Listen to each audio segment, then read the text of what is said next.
Hey everyone, thank you for joining me. So another build completed.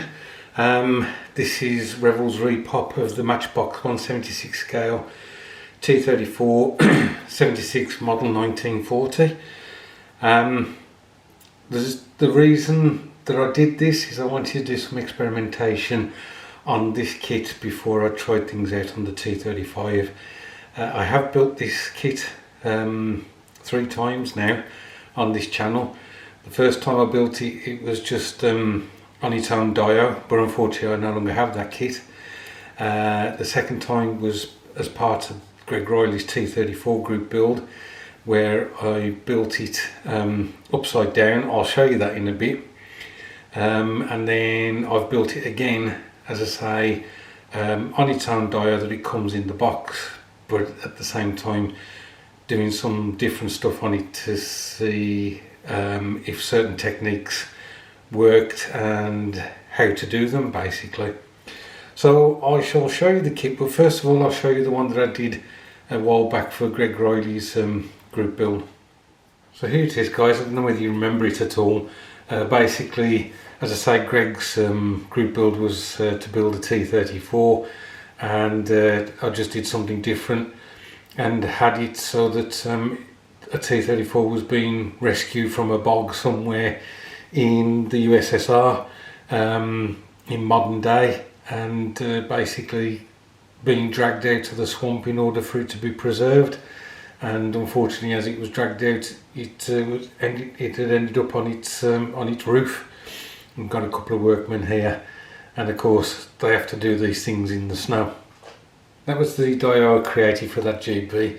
And now I'll show you the kit that I've just finished on its own dio that comes from the box.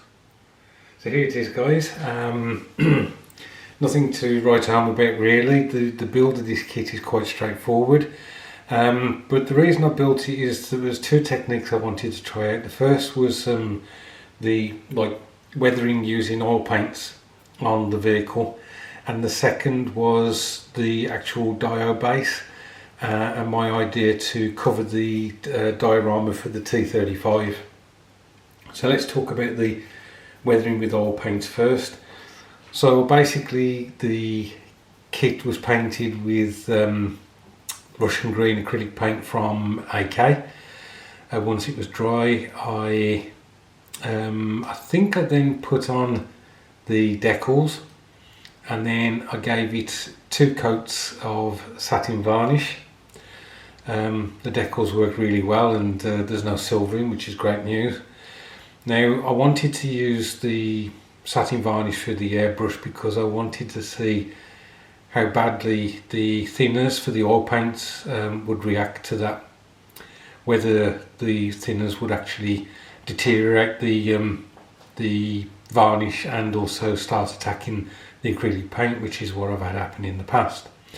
So once that was all dry, I then put some dots of oil paint on various parts of the tank. I used yellows, white, green, a brown, even a flesh tone and a lighter brown, and I dotted those on.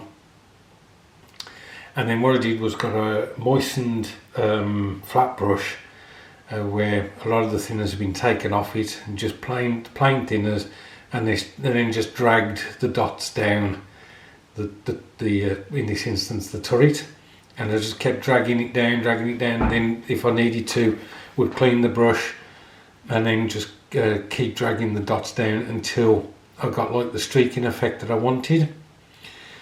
Now I don't know whether you can see, I'll turn the tank around a bit.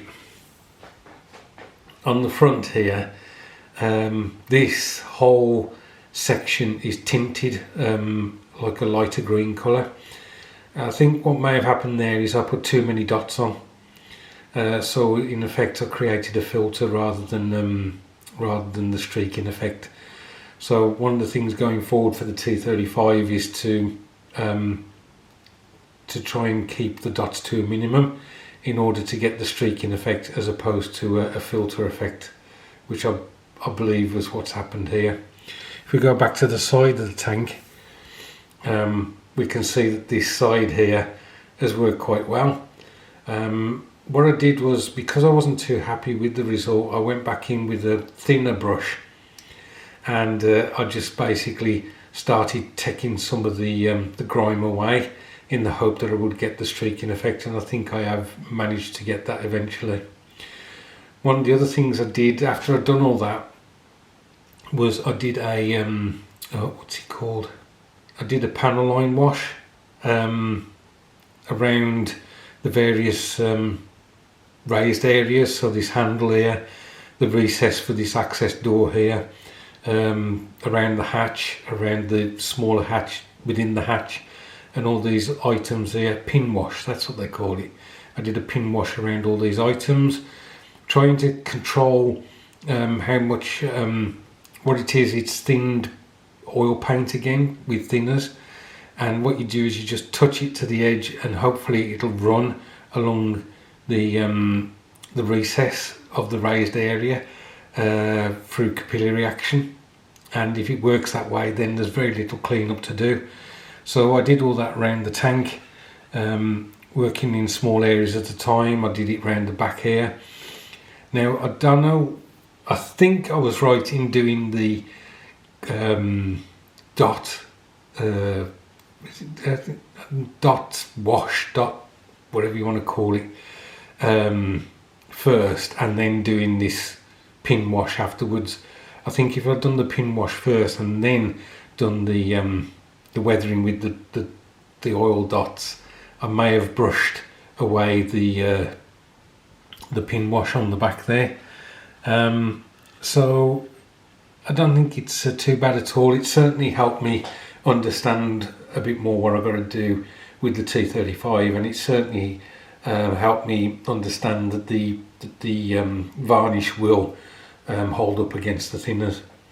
The dust around the road wheels, that's actually a water-based wash from AK again. I use one similar to on the Africa Corps and British Desert vehicles. A bit of a sludge wash, and you wipe it off with a Q-tip once it's dry. What I did here, I basically brushed it on the road wheels and then rubbed it off with a Q-tip. Once that had dried, I then did the pin wash on the road wheels as well.